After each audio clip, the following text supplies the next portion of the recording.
Assalamualaikum warahmatullahi wabarakatuh. Perkenalkan, saya Eva Nuridaryat dari kelas KM 301. Tujuan saya membuat video ini untuk UTS mata kuliah Public Speaking and Presentation dengan dosen pengampu Ibu Rosanah, SS, MIKOM, AMIPR, CPS. Kita lanjut ke slide pertama. Kita ke materi pertama, yaitu perbedaan antara public speaking dan presentasi. Pada dasarnya presentasi itu adalah bagian dari public speaking, tapi dia punya karakteristik dan tujuan yang lebih spesifik. Berikut perbedaannya. Presentasi, karakteristik lebih terstruktur dan spesifik. Biasanya punya struktur yang jelas, dengan pendahuluan, isi, penutup, dan fokus pada satu topik atau gagasan tertentu. Menggunakan alat bantu, visual aids, hampir selalu melibatkan media visual seperti slide, PowerPoint, video, handout, atau demonstrasi. Audiens yang terbatas atau tertentu seringkali dilakukan di depan audiens yang lebih spesifik seperti dosen dan teman sekelas, tim kerja, atau klien. Interaksi dua arah. Walaupun ada bagian dominasi pembicara, seringkali diselingi sesi tanya jawab yang lebih interaktif. Lanjut, slide kedua. Tujuan presentasi.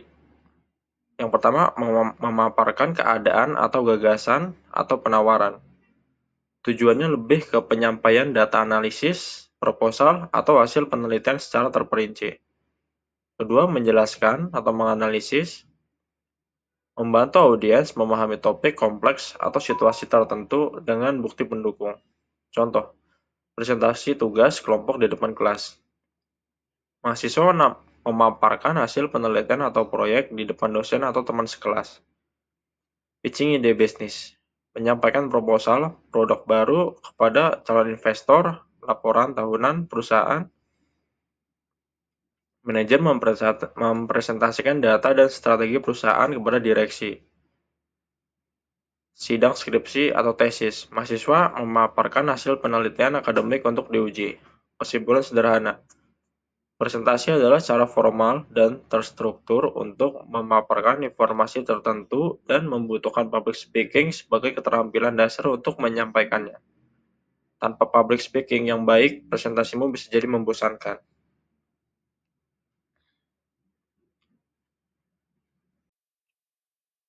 Tujuan public speaking, menginformasi, bisa juga menyampaikan pengetahuan atau berita, mempengaruhi atau meyakinkan, persuade, mengubah pandangan, keyakinan, atau mendorong audiens untuk bertindak.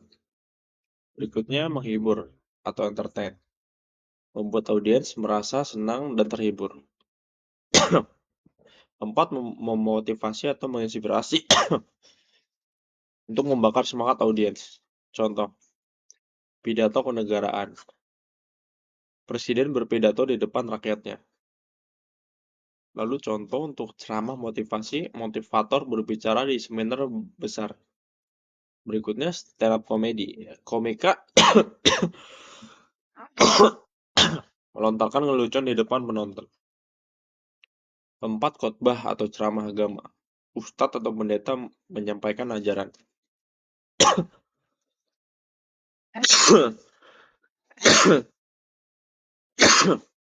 Selesai apa lanjut?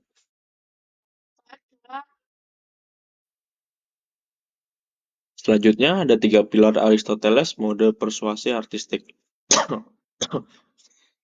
Atau yang sering kita kenal dengan ethos, logos, dan pathos.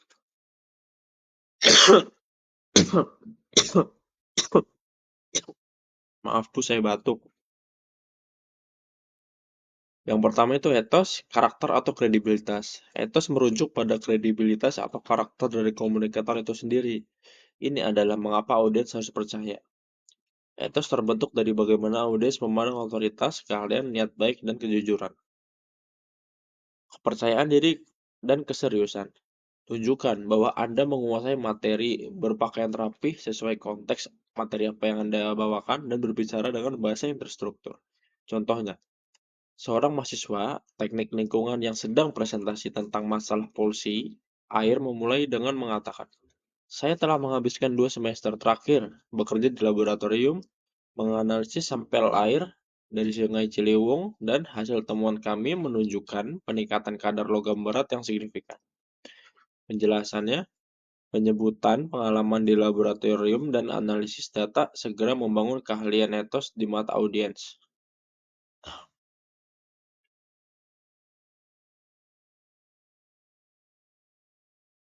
2. Logos.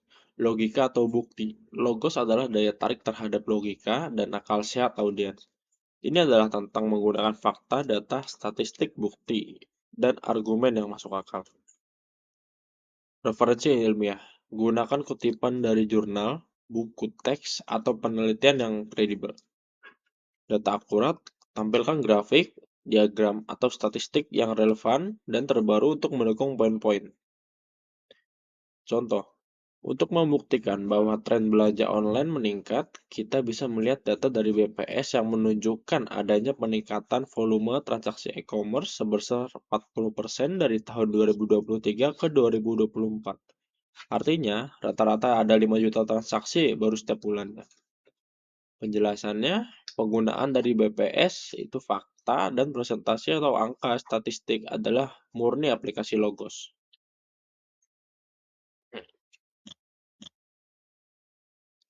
Yang ketiga yaitu patos, emosi atau gairah.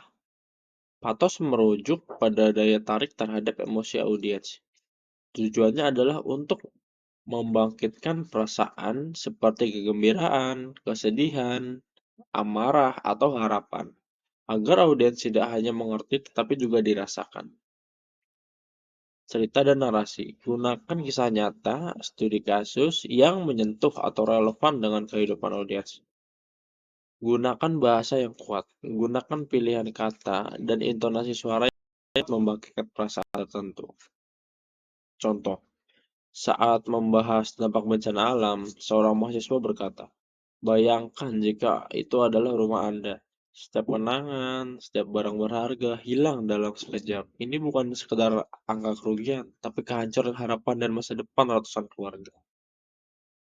Penjelasannya, seperti kehilangan, harapan, kehancuran, dan ajakan untuk membayangkan itu situasi tersebut, berusaha memicu rasa empati dan kesedihan.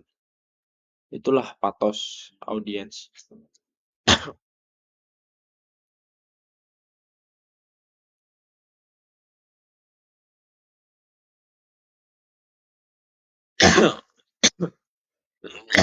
Nah, di slide berikutnya ada hambatan saat public speaking atau presentasi dan cara mengatasinya. Yang pertama itu kecemasan berbicara di depan umum, glossophobia. Ini adalah hambatan paling klasik dan sering dialami. Siapapun yang ingin memulai berbicara di depan umum pasti pernah mengalami ini. Ini adalah perasaan gugup, takut dihakimi, takut melakukan kesalahan. Gejalanya bisa berupa jantung yang berdebar kencang, berkeringat dingin, suara bergetar, atau bahkan pikiran yang blank. Upaya mengatasi hambatan ini dengan latihan pernapasan. Lakukan teknik pernapasan perut beberapa menit sebelum naik panggung. Menarik napas dalam-dalam, menahan 3 detik, hembuskan secara perlahan. Visualisasi positif. Bayangkan diri Anda berhasil, audiens akan merespon positif, dan Anda menyelesaikan presentasi itu dengan baik. Yang ketiga, alihkan fokus. Jangan fokus pada diri sendiri. Saya gugup. Tapi fokuslah pada pesan yang ingin Anda sampaikan. Saya harus memastikan mereka mengerti poin ini. Tekankan itu dalam diri Anda.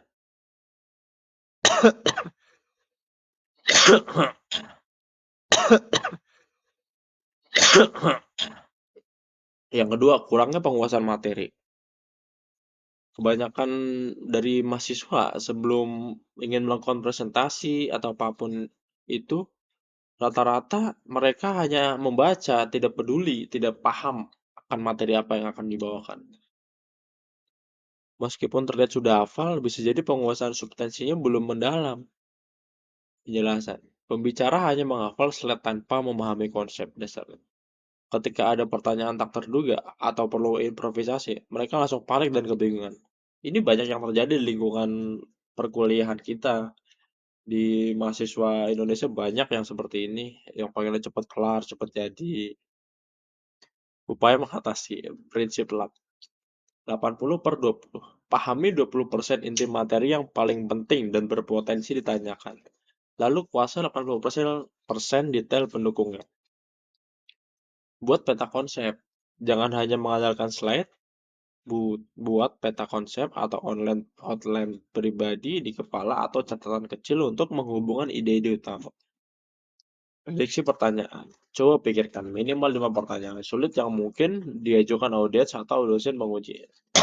Siapkan jawabannya sebelum tampil.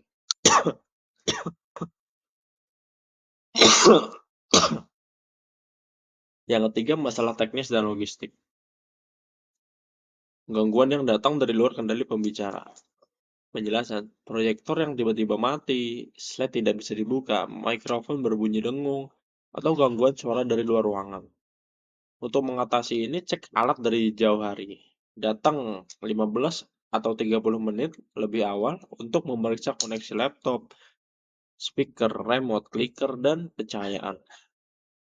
Nah, untuk kendala-kendala seperti ini kita harus menyiapkan backup. Selalu simpan file presentasi di lebih dari satu tempat, seperti dikirim ke email sendiri atau disimpan di cloud. Siapkan salinan cetak jika proyektor benar-benar bermasalah.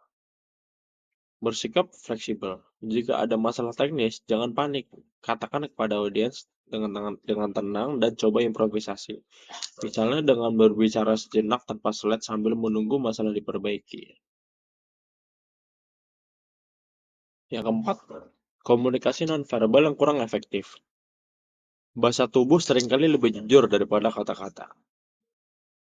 Kontak mata yang minim, terus melihat slide atau lantai, postur tubuh yang membungkuk, gerakan tangan yang berlebihan atau justru kaku, dan suara yang monoton.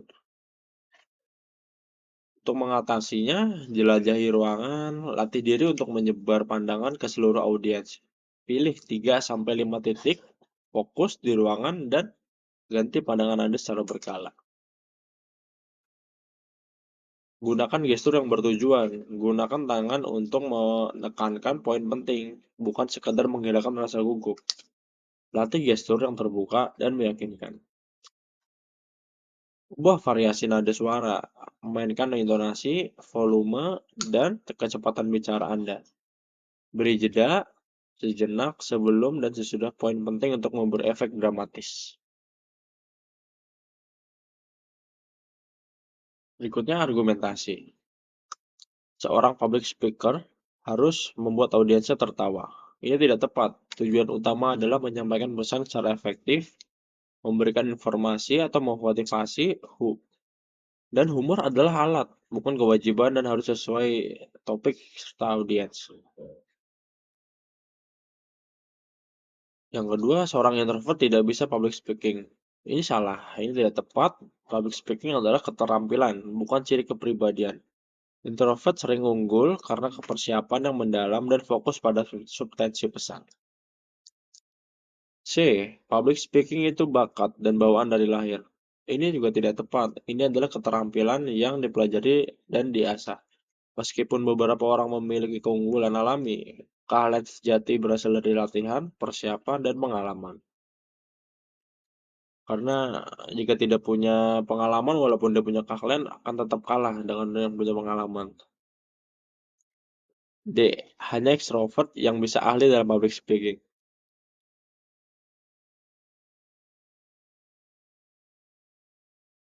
Ini tidak tepat, keahlian ditentukan oleh kemampuan berkomunikasi dan otoritas konten. Introvert dan ekstrovert dapat menjadi ahli dengan gaya penyampaiannya yang berbeda, dinamis, dan terukur mendalam. Saat gugup dalam public speaking harus menggenggam benda.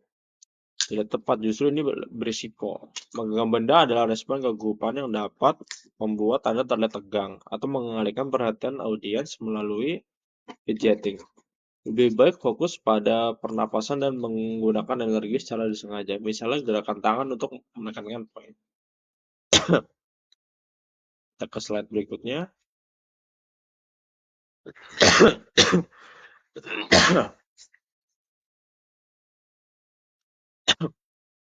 Menentukan satu video atau performance dari public speaking and presentation. Di sini saya mengambil contoh salah satu presenter terkenal di Indonesia, itu Najwa Shihab. Catatan Najwa, alasan saya memilih tokoh ini, kekuatan jurnalisme argumentatif Najwa Shihab memiliki public speaking yang didasarkan pada kredibilitas, etos, dan penggunaan monolog kritis yang sangat tajam dan persuasif untuk isu-isu publik. Kategori public speaking presentation.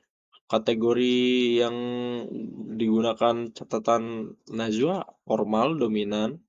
Meskipun di TV, konteksnya adalah penyampaian pesan editorial dan kritik politik yang serius, menggunakan bahasa baku dan struktur formal. Untuk informasi kegiatan dan lokasi kegiatan catatan Najwa dalam program Mata Najwa, lokasi studio di Narasi TV, Mantan Stasiun TV. Aspek komunikasi, verbal dan non-verbal. Verbal. Diksi bahasa Indonesia yang kaya, formal, retoris, menggunakan pertanyaan retoris dan tempo bicara cepat namun teratur. Nonverbal, kontak mata intens langsung ke kamera, ekspresi wajah serius dan tajam, serta gestur tangan minimalis namun tegas untuk penekanan. Oke, aspek performance. Selanjutnya, visual. Minimalis, fokus pada speaker. Pacing, delivery cepat, padat, dan dramatis. Koneksi menggabungkan logos, fakta isu, dan patos kesalahan atau kritik untuk daya persuasif tinggi. F. Teknis mengolah suara, artikulasi, dan intonasi. Untuk artikulasi sangat sempurna dan presisi, penting untuk diksi formal yang padat. Untuk intonasi dramatis dan berkontras tinggi, menggunakan penekanan volume pada kata kunci dan perlambatan tempo. Memberi jeda atau punchline inti kritik. Kelebihan dan kekurangan. Untuk kelebihan, memiliki kekuatan pada retorika, diksi yang kaya, dan monolog yang efisien, cenderung kaku atau formal, kurang interaktif dibandingkan gaya presentasi santai, kredibilitas tinggi. Delivery intens dan kotak mata yang tajam memperkuat etos. Kecepatan bicara terkadang terlalu cepat, membutuhkan konsentrasi ekstra audiens. Berikut video untuk UTS mata kuliah Public Speaking dan presentasi saya. Sebelum saya mengakhiri video ini, saya ingin memberikan penutup dan motivasi. Public speaking bukan bakat, melainkan keterampilan. Semakin sering berlatih, semakin mahir kita berbicara. Mulailah dari kesempatan kecil, jadilah pembicara besar. Saya Fanur Hidayat, saya undur diri. Assalamualaikum warahmatullahi wabarakatuh.